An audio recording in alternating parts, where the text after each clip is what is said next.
আপোনাৰ জীৱনত যদি কিবা সমস্যা আহিছে, যিকোনো সমস্যা, তেতিয়াহ'লে এই কথাখিনি প্ৰথমৰ পৰা শেষলৈকে এবাৰ মন দি শুনক, বুজিবলৈ চেষ্টা কৰক। এই কথাখিনি উপলব্ধি কৰাৰ পিছত আপুনি যেতিয়া বুজি পাব, তেতিয়া আপোনাৰ কোনো সমস্যা থাকিব নালাগে। আমাৰ সকলোৰে জীৱনত সমস্যা থাকে। ময়ো বহুত সমস্যাৰ মাজেদি আগবাঢ়িছিলোঁ, কিন্তু এই কথাখিনি জনাৰ পিছত কোনো সমস্যা হৈ নাথাকে। এই জগত, এই বিশ্বব্ৰহ্মাণ্ড পাৰ্মানেণ্ট নহয়, চিৰস্থায়ী নহয়, ক্ষণভংগুৰ। এই সৃষ্টি যেনেকৈ হৈছিলে, এদিন এই সৃষ্টি আকৌ নোহোৱা হ'ব। ইয়াৰ প্ৰতিটো বস্তুৱেই অস্থিৰ, পৰিৱৰ্তনশীল। সেইকাৰণে এইখন জগতত পূৰ্ণতা পোৱাটো সম্ভৱ নহয়।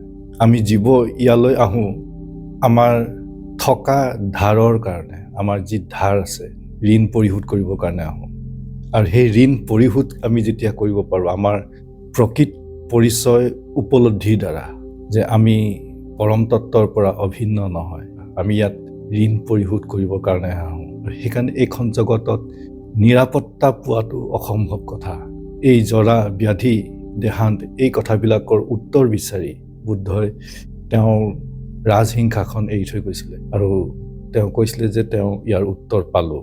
প্ৰকৃততে এইখন জগত দুখেৰে ভৰা। মানুহে যিমানেই আনক দেখুৱাবলৈ চেষ্টা নকৰক লাগে, অন্তৰত দুখ থাকে। যদি প্ৰকৃত পথত আমি যোৱা নাই, নিৰাপত্তাহীনতাত ভোগে, কাৰণ এই গোটেইবিলাক এদিন শেষ হ'ব। আৰু আমি যেতিয়ালৈকে পৰম তত্ত্বৰ লগত আমাৰ যি পৰিচয় প্ৰকৃত পৰিচয় যেতিয়ালৈকে আমি উপলব্ধি নকৰোঁ প্ৰত্যেক জীৱই, তেতিয়ালৈকে আমি এনেকেই থাকিব লাগিব ধাৰ পৰিশোধ কৰি, ঋণ পৰিশোধ কৰিবৰ কাৰণে। এই কথাটো ভগৱান বুদ্ধই ধ্যানত বহি গম পাইছিলে, আৰু তেওঁ কৈছিলে যে ইয়াৰ উত্তৰ পালোঁ।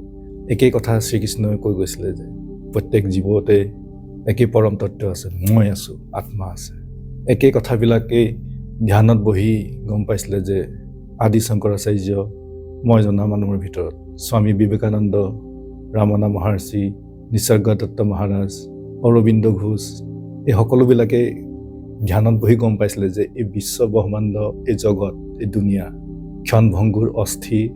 আৰু তেওঁলোকেও সেই একেটা কথাই কৈ গৈছিলে যে প্ৰত্যেক জীৱই পৰম তত্ত্বৰ পৰা অভিন্ন নহয়।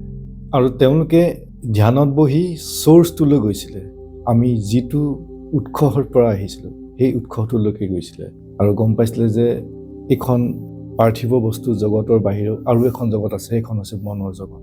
আৰু এই কথাবিলাক যেতিয়া মনটো এটা মেডিটেটিভ ষ্টেজলৈ গুচি যায়, ইয়াৰ অৰ্থ হৈছে যেতিয়া মনটো স্থিৰ হৈ আহে, যেতিয়া বাহিৰৰ কথাবিলাকে চুব নোৱাৰা হৈ আহে, তেতিয়া এই কথাবিলাক লাহে লাহে অনুভৱ কৰা যায়, বুজি পোৱা যায়।